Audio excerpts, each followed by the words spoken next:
Kenapa? Saat hujan, telinga kita seakan mendengar bisikan. Pernah dengar suara kayak orang ngobrol, padahal cuma suara hujan.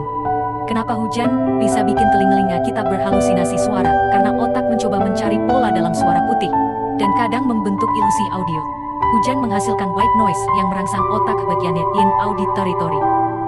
Efek ini disebut pareidolia auditif, mirip kayak ngeliat wajah di awan.